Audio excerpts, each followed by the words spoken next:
എല്ലാവർക്കും നമസ്കാരം. എൻ്റെ പേര് ഉമാദേവി. ഞാനൊരു സംഗീതാധ്യാപികയാണ്. എല്ലാവർക്കും എൻ്റെ ചാനൽ ഉമാ മഹേശ്വരത്തിലേക്ക് സ്വാഗതം. ഹരേ ഗുരുവായൂരപ്പ നാരായണ അഖില ഗുരു ഭഗവൻ നമസ്തേ. ഇന്ന് ഞാൻ ഹരിനാമകീർത്തനത്തിൻ്റെ 25ാമത്തെ ശ്ലോകവും അതിൻ്റെ അർത്ഥവുമാണ് പറയുന്നത്.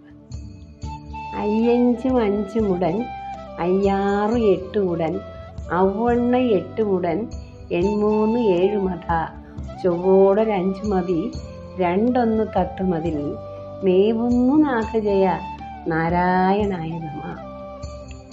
25 പിന്നെ ഒരഞ്ചും ഒരു 11 പിന്നെ ഒരെട്ടും അതുപോലെ വീണ്ടും ഒരെട്ടും പിന്നെ 24 പിന്നെ 7 വേണ്ട പോലെ പിന്നെ ഒരഞ്ചും ഒരു 3 ഇങ്ങനെ 96 തത്വങ്ങളിൽ നിറഞ്ഞു വർത്തിക്കുന്ന നാഥനായ ഹരിനാരായണന് നമസ്കാരം.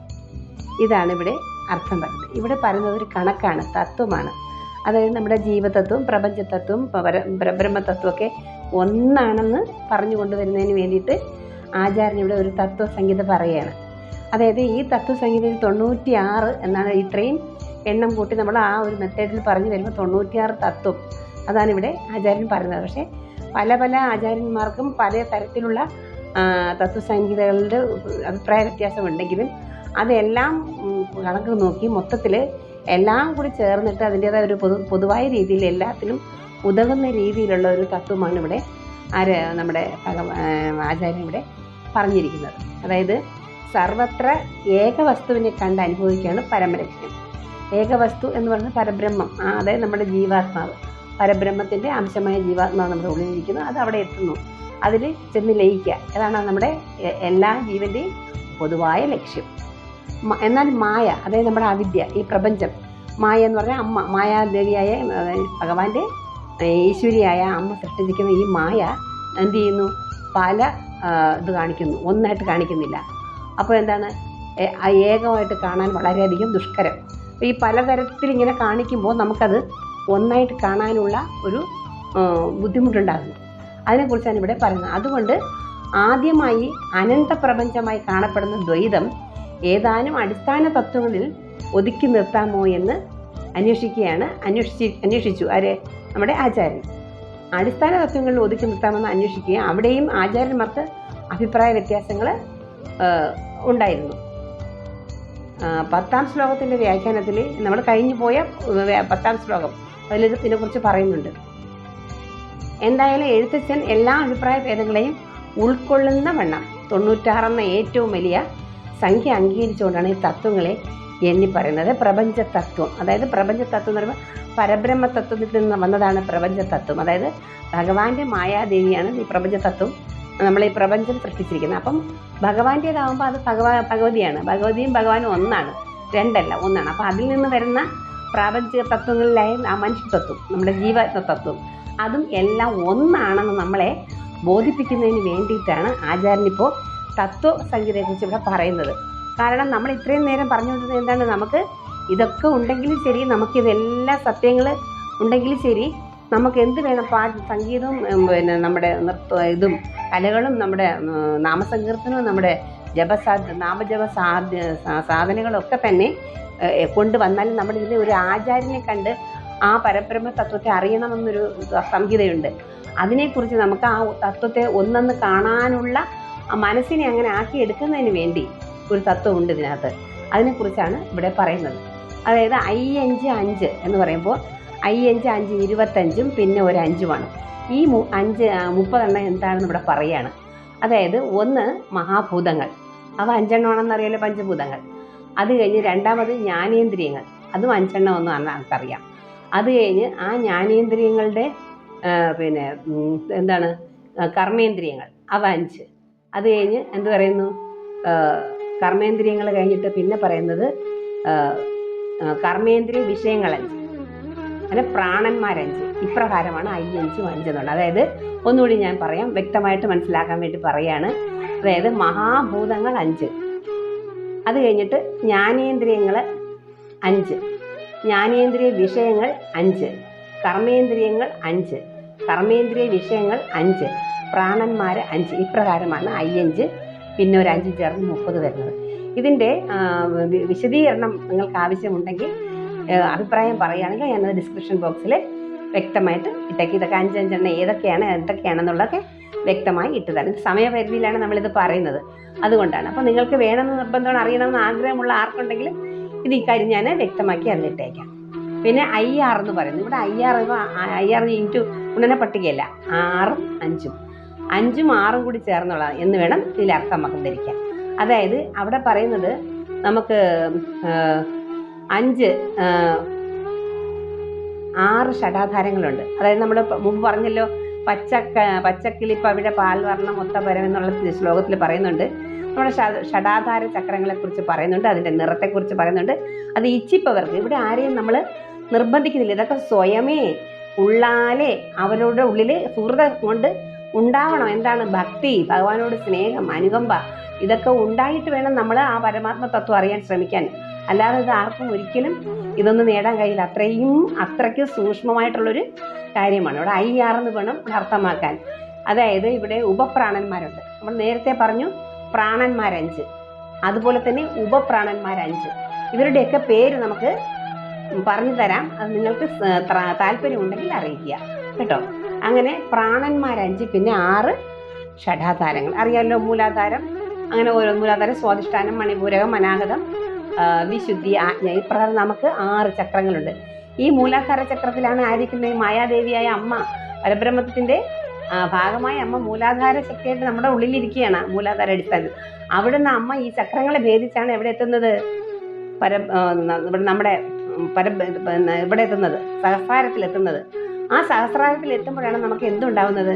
നമുക്ക് ജ്ഞാനോദയം ഉണ്ടാവുന്നത്. മനസ്സിലായില്ലേ? അതുകൊണ്ട് ഈ 5 ഉപപ്രാണന്മാരും പിന്നെ 6 നമ്മുടെ ഷഡാധാരങ്ങളും ചേർന്നാണ് രണ്ടാമത് വരുന്ന IRൻ്റെ ആ നമ്പർ. അത് കഴിഞ്ഞ് പിന്നെ ഒരു 8 എന്ന് പറയുന്നു. 8 എന്ന് പറയുന്നത് നമ്മൾ മുമ്പ് പറഞ്ഞല്ലോ, മതം, മാത്സര്യം, ഡമ്പ്, അഹങ്കാരം, ഇങ്ങനെയൊക്കെയുള്ള അഷ്ടരാഗങ്ങൾ, 8 രാഗങ്ങളുണ്ടാവാം. ആ രാഗങ്ങൾ 8, അതിനെയാണ് പറയുന്നത് അഷ്ടരാഗങ്ങൾ. പിന്നെ പറഞ്ഞാൽ അവണ്ണം 8, അതുപോലെ വീണ്ടും ഒരു 8. അവിടെ വരുന്നത് നമ്മൾ ശ്രദ്ധിക്കേണ്ടത് മനസ്സ്, ബുദ്ധി, ചിത്തം, അഹങ്കാരം, ഇവയെ നമ്മൾ എന്താ പറയുക? അന്ധകരണങ്ങൾ എന്ന് പറയുന്നു. ഈ 4 അന്ധകരണങ്ങളിൻ്റെ എന്താണ് അവ യഥാക്രമം പറയുന്നതാണ്. മനസ്സിന് സങ്കല്പം, ബുദ്ധിക്ക് നിശ്ചയം, ചിത്തത്തിന് അഭിമാനം, പിന്നെ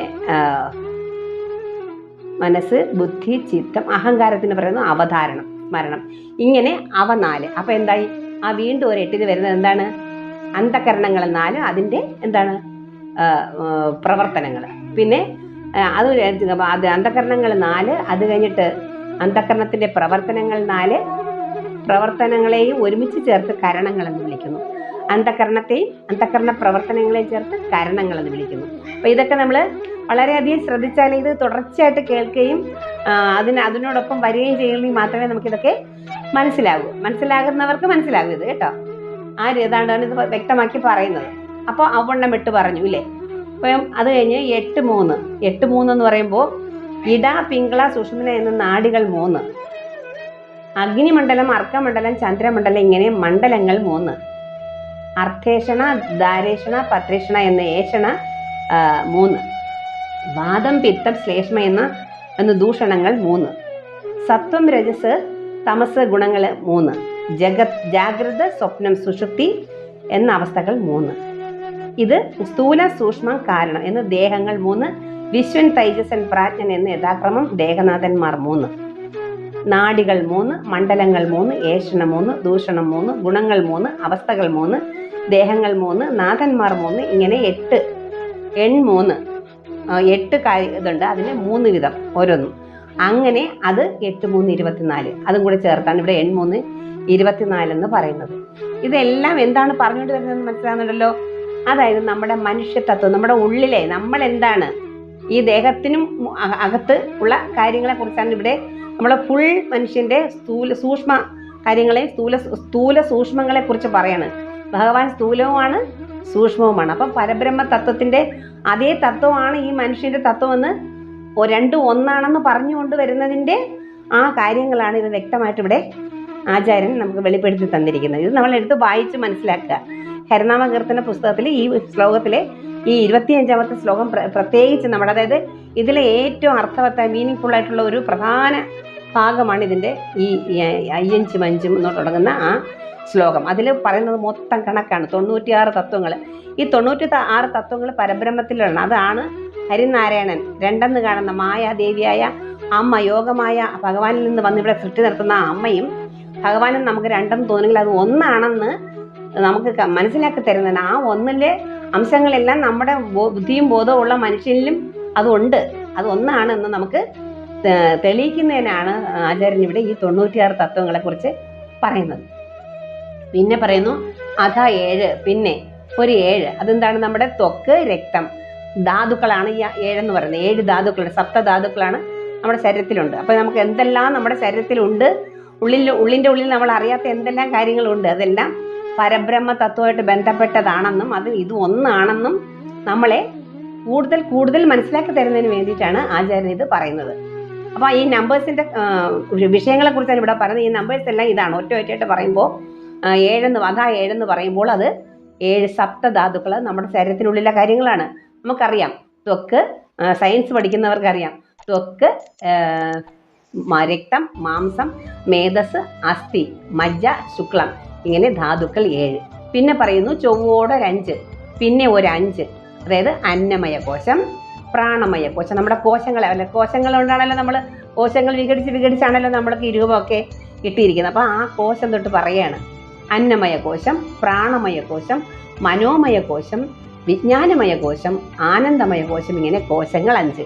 അപ്പോൾ നമ്മുടെ ശരീരത്തെക്കുറിച്ച് നമുക്ക് നന്നായിട്ട്, നമ്മുടെ ശരീരത്തിലെ സ്ഥൂല സൂക്ഷ്മ കാര്യങ്ങളെക്കുറിച്ച് നമുക്ക് എന്താണ് നമ്മൾ സയൻസ് പഠിക്കുന്നതിനേക്കാൾ ഉപരി ഇതിൽ നിന്ന് നമുക്ക് കൂടുതൽ അറിവുണ്ടാകും. നമ്മൾ എന്താണെന്ന് നമുക്ക് അനുഭവിച്ചറിയാൻ കഴിയുന്ന കാര്യങ്ങളെക്കുറിച്ചാണ് ഇവിടെ ആചാര്യൻ പറഞ്ഞത്. ഇതെല്ലാം അടങ്ങിയതാണ് പരബ്രഹ്മ തത്വം. ആ പരബ്രഹ്മ തത്വത്തിൽ നിന്ന് വന്ന യോഗമായായ അമ്മയാണ് ഈ പ്രപഞ്ച സൃഷ്ടി. നമുക്ക് പ്രാണൻ തന്നിരിക്കുന്ന, പ്രാണോർജം തന്നിരിക്കുന്ന അമ്മ. ആ അമ്മ എവിടെയാണ് നമ്മൾ ഇരിക്കുന്നത്? നമ്മളിലുള്ളിലുണ്ട്. നമ്മുടെ മൂലാധാര ചക്രത്തിലിരിക്കുന്ന കുണ്ടലിനി ശക്തിയായ അമ്മ. ആ അമ്മ ഭഗവാന്റെ തന്നെ ഭാഗമാണ്. അത് രണ്ടല്ല. അതാണ് ഇവിടെ അദ്വൈതം പറയുന്നത്. ഒന്നേ ഉള്ളൂ. അത് രണ്ടായിട്ട് നമുക്ക് കാണുന്നു എന്നേ ഉള്ളൂ. ജീവാത്മാവ് പരമാത്മാവായിട്ട് കാണുന്നത് ഒന്നാകുമ്പോൾ പിന്നെ അവിടെ രണ്ടെന്നുള്ള നമ്മൾക്ക് ഈ ബോധമുണ്ട്, വസ്തുബോധം, ആത്മതത്വബോധം മനസ്സിലായി നമ്മൾ പരമാത്മാവിൽ ലയിക്കുമ്പോൾ നമ്മളെല്ലാം ഒന്നാകുന്നു. അപ്പം നമ്മളെല്ലാം ഒന്നാണെന്നും ഭഗവാന്റെ തന്നെയാണ് എല്ലാ അംശങ്ങളും നമ്മൾ ഇരിക്കുന്നതാണെന്നും നമ്മളെ പറഞ്ഞ് മനസ്സിലാക്കി തന്നിട്ടാണ്. അതും ഇതും തമ്മിൽ രണ്ടല്ല എന്ന് കാണിക്കാനാണ്. അങ്ങനെ ഒരു സംശയം നമ്മുടെ ഉള്ളിലുണ്ടാവരുത്. നമ്മുടെ പ്രധാനപ്പെട്ട ആളായെന്ന് വെച്ചാൽ പരബ്രഹ്മമായ ആ ഭഗവാൻ തന്നെയാണെന്ന് നമ്മളെ ആ ആത്മാവിനെ പറഞ്ഞ് ഗുരുവിൻ്റെ ഉപദേശത്താൽ കണക്കുകളും കാര്യങ്ങളും ഒക്കെ പറഞ്ഞ് മനസ്സിലാക്കി അത് ഇതും തമ്മിൽ ഭേദമില്ല, എല്ലാം ഒന്നാണെന്ന് നമ്മളെ പഠിപ്പിക്കുന്ന തത്വമാണ് ഇവിടെ 25ാമത്തെ നമ്മൾ പറഞ്ഞില്ലേ, 5 5 മുടൻ 6 8 മുടൻ ഔവണ്ണ 8 മുടൻ 83 7 മത ചൊവ്വോടെ 5 മവി 2 തത്വമതിൽ മേവുന്നു നാഥ.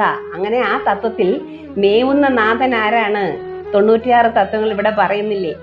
യോഗമായാലും സൃഷ്ടിക്കപ്പെട്ട പ്രപഞ്ചത്തിലായ ആത്മാക്കളുടെ തത്വങ്ങളിൽ കണക്ക് വരുമ്പോൾ അതും ഇതും എല്ലാം ഒന്നാണ്. ഈ സംഭവങ്ങളെല്ലാം ആ ഭഗവാന്റെ സൃഷ്ടിയിൽ, അല്ലെങ്കിൽ ആ ഭഗവാന്റേതായ സൃഷ്ടിയിൽ നമ്മൾ വരുന്നവരാണ്. അപ്പം നമ്മൾക്ക് ആ തത്വങ്ങൾ അവരുടെ തന്നെ തത്വങ്ങളാണ്. ആ പരബ്രഹ്മത്തിൻ്റെ തത്വം തന്നെയാണ് നമ്മളിൽ ഇരിക്കുന്നതെന്ന് നമ്മളെ ബോധ്യപ്പെടുത്താനാണ് ഇതൊക്കെയാണ് ഗുരു നമുക്ക് പറഞ്ഞ് മനസ്സിലാക്കി കൊടുക്കുന്നത്. അപ്പോൾ നമുക്ക് നാമസങ്കീർത്തനത്തിലൂടെയും ഭക്തിയിലൂടെ നമ്മൾ ഭഗവാനിൽ എത്തുമ്പോൾ ഈ കണക്കുകളൊന്നും ഇല്ലാതെ നമ്മൾ അവിടെ എത്തും. കാരണം ഭക്തിയുടെ പാരമ്യം ഉണ്ടെങ്കിൽ നമുക്ക് ഈ കണക്കുകളൊന്നും നമ്മൾ, കാരണം രണ്ടും ഒന്നല്ലേ, അതങ്ങ് ലയിച്ചോളും. അതാണ് അവിടെ വേറൊരു തത്വം പറയുന്നത്. പക്ഷേ ഇത് ശാസ്ത്രീയ അടിസ്ഥാനത്തിൽ പറയുന്നതാണ്. നമ്മുടെ പ്രപഞ്ചം നമ്മളുണ്ടെന്ന് നമ്മൾ കാണുന്നു.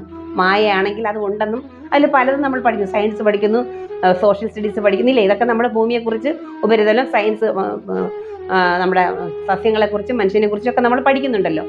അപ്പോൾ അത് ഉണ്ടെങ്കിൽ അതെങ്ങനെയാണെന്നും അത് എവിടെ നിന്ന് വന്നതാണെന്നും അതിൽ ആ തത്വം ഈ തത്വം ഒന്നാണെന്നും ഒക്കെ നമ്മെ പഠിപ്പിക്കുന്നതാണ് ഈ 96 തത്വത്തെക്കുറിച്ചാണ് ഇവിടെ 5 എന്നുള്ള ആ ശ്ലോകത്തിൽ വരുന്ന കണക്ക്. അപ്പോൾ ഇവിടെ നമ്മൾ ഒന്നുകൂടെ പറയുകയാണെന്നുണ്ടെങ്കിൽ 5 എന്ന് പറയുന്നത് ഇവിടെ പറയുന്ന മഹാഭൂതങ്ങൾ 5, ജ്ഞാനേന്ദ്രിയങ്ങൾ 5, ജ്ഞാനേന്ദ്രിയ വിഷയങ്ങൾ 5, കർമ്മേന്ദ്രിയ വിഷയങ്ങൾ 5, പിന്നെ പ്രാണന്മാരഞ്ച് ഇപ്രകാരം 5 5 5 30 എന്ന് പറയുന്ന ഒരു കണക്ക് വരുന്നു.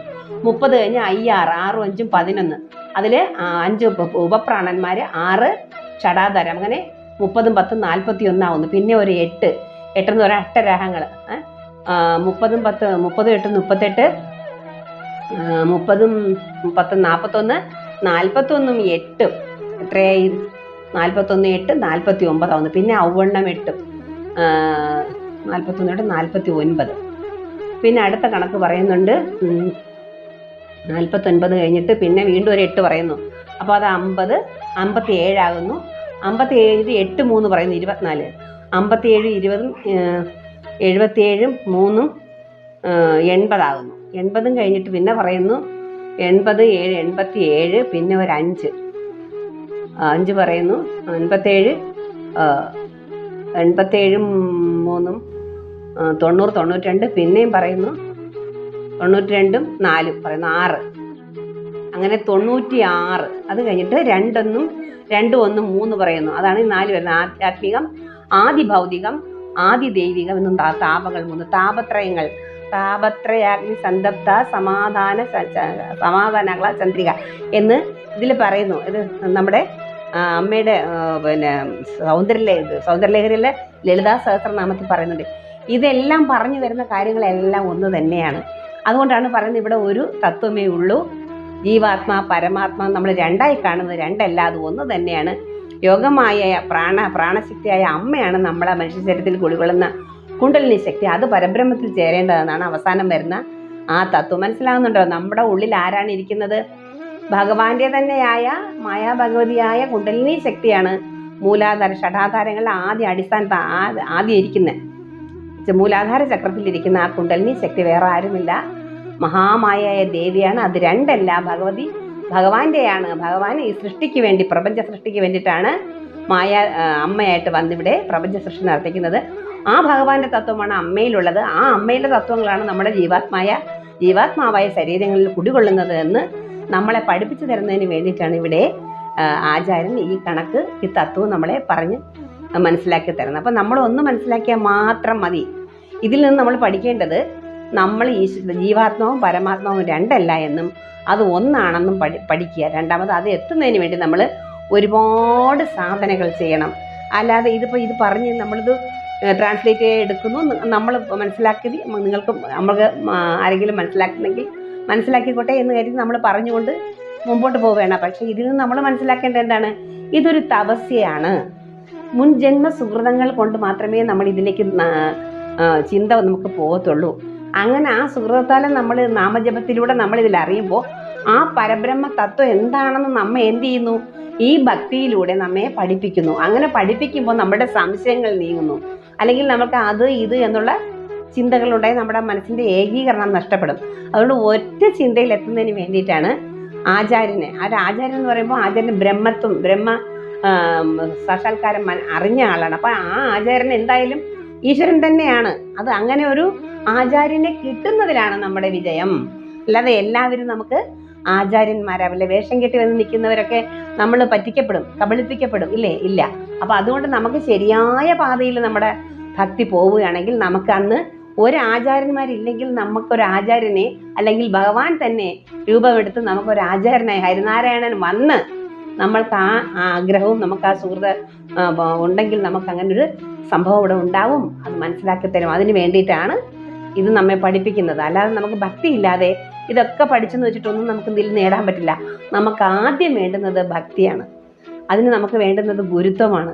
അതിന് നമുക്ക് വേണ്ടുന്നത് സ്നേഹമാണ്, ദയയാണ്, കാരുണ്യമാണ്. പിന്നെ കഥകൾ കേൾക്കുക, ശ്രവണം വളരെയധികം. ഞാൻ നിങ്ങളോട് 2-3 എപ്പിസോഡിന് മുമ്പ് പറഞ്ഞിരുന്നു, നിങ്ങളെല്ലാവരും ലളിതാ സഹസ്രനാമവും വിഷ്ണു സഹസ്രനാമവും നിങ്ങളുടെ വീട്ടിൽ ജപിക്കണം. ജപിക്കുന്നത് നിങ്ങളുടെ സൗകര്യാർത്ഥം ജപിക്കുക. പക്ഷെ ആദ്യം കേൾക്കുക. ആ കേൾക്കുന്നതിൻ്റെ പുണ്യം അസുഖങ്ങൾ മാറുന്നുള്ളതിന് യാതൊരു സംശയമില്ല. ഞാൻ ഗ്യാരണ്ടി പറയാണ്. ശ്വാസം മുട്ടലോ ശ്വാസകോശ സംബന്ധമായ അസുഖമുള്ളവരോ അല്ലെങ്കിൽ അലർജി, അങ്ങനെയൊക്കെ എന്ത് അസുഖം ഉണ്ടെങ്കിലും ലളിതാ സഹസ്രനാമവും വിഷ്ണു സഹസ്രനാമവും രാവിലെയും വൈകിട്ടും ജപിക്കുന്നവർക്ക് ശുദ്ധിയോടുകൂടി ജപിക്കണം. അതായത് നമ്മളിപ്പം ഭയങ്കര ശുദ്ധി എന്ന് പറഞ്ഞ് ഉദ്ദേശിക്കുന്നത് ഒന്ന് കുളിക്കാൻ പറ്റില്ലെങ്കിൽ ഒന്ന് മേല് കഴുകുക, തലേ ദിവസം എടുത്തുനിന്ന് ഡ്രസ്സ് മാറി വേറൊരു ഡ്രസ്സ് ഇടുക, എന്നിട്ട് നമ്മളത് സസൂക്ഷ്മം വായിച്ച് മനസ്സിലാക്കി സ്നേഹത്തോടെ സമർപ്പിക്കുക. അങ്ങനെ അത് ചെയ്തു കഴിഞ്ഞാൽ നിങ്ങൾക്ക് ഈ ആർക്കൊക്കെ ശ്വാസം മുട്ടലോ അല്ലെങ്കിൽ അങ്ങനെയുള്ള എന്ത് അസുഖം ഉണ്ടെങ്കിലും ഗ്യാരണ്ടി ഞാൻ പറയാണ്, നിങ്ങൾ ഇന്ന് പോയി ശ്രമിക്കുക. ആദ്യം നമ്മുടെ ഹൃദയശുദ്ധി ഉണ്ടാവും. നമ്മുടെ ഹൃദയത്തിലെ പല പല വിഷമതകളും ദുഃഖങ്ങളും കയറി നിറഞ്ഞിട്ടാണ് നമുക്ക് നമ്മളെ കൊണ്ട് പറ്റാത്ത തരത്തിലുള്ള അസ്വസ്ഥതകളൊക്കെ വന്ന് അസുഖങ്ങളുണ്ടാകുന്നത്.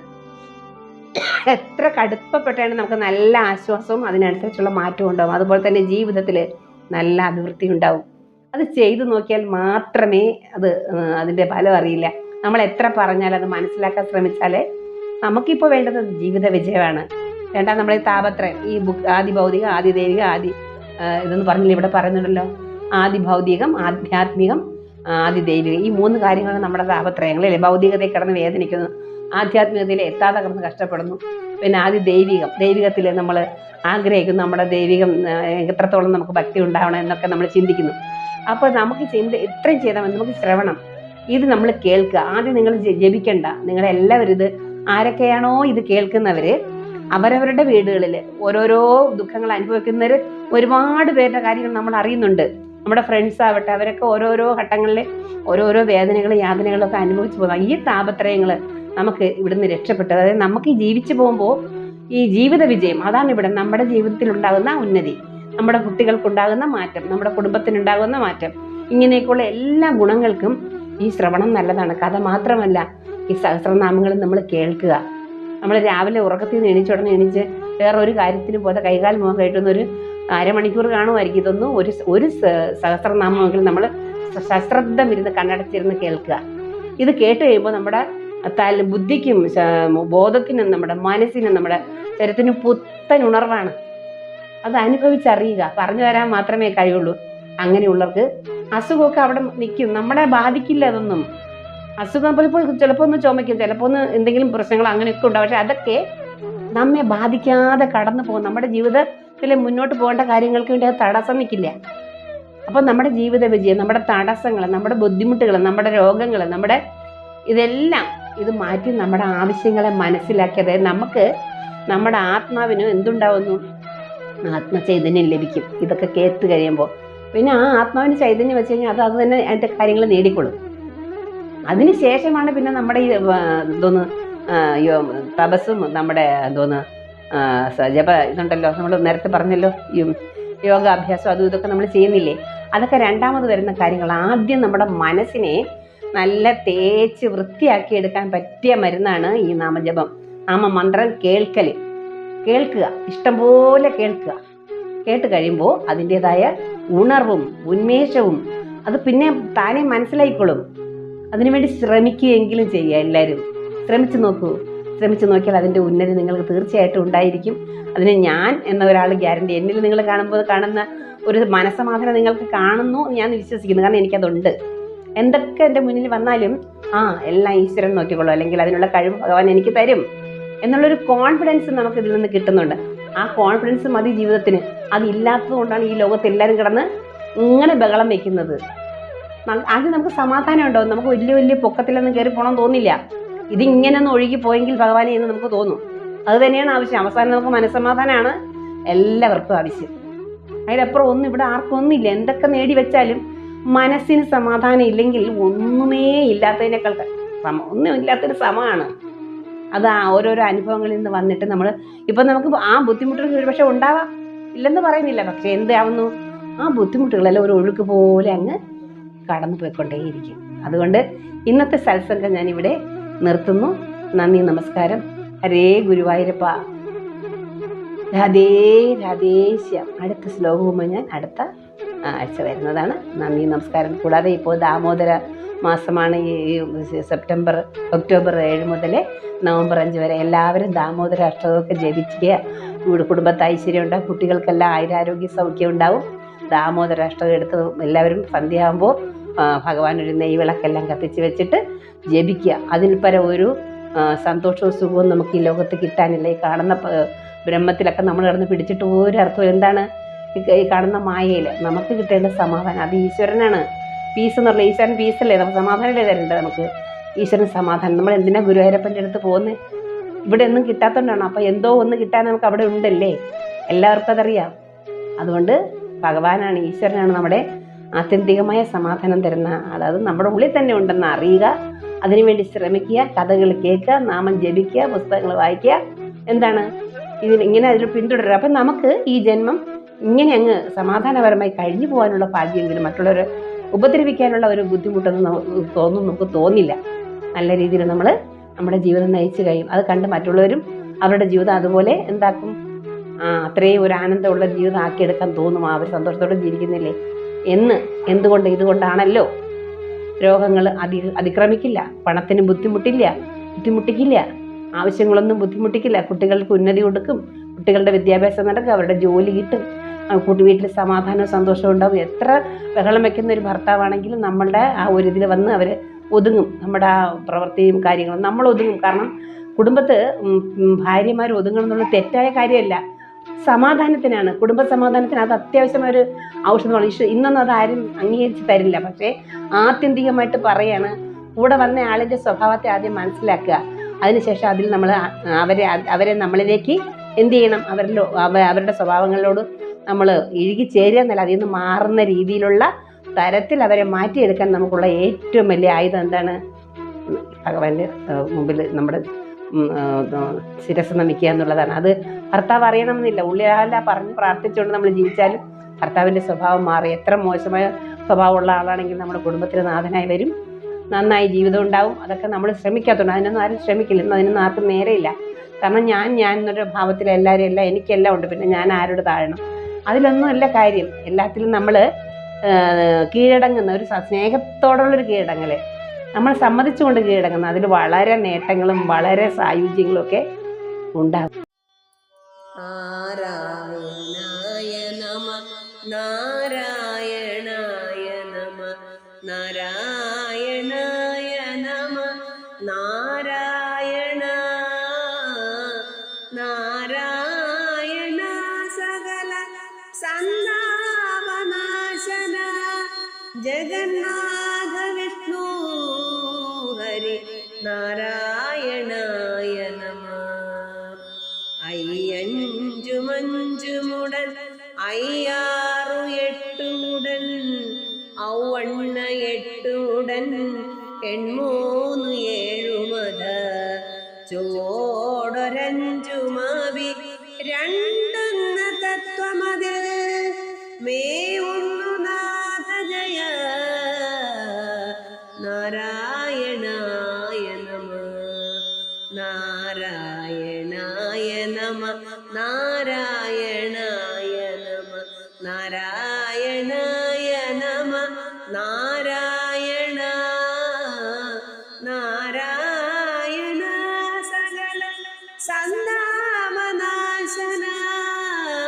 ജഗന്നാഥ വിഷ്ണു ഹരി നാരായണായ നമ.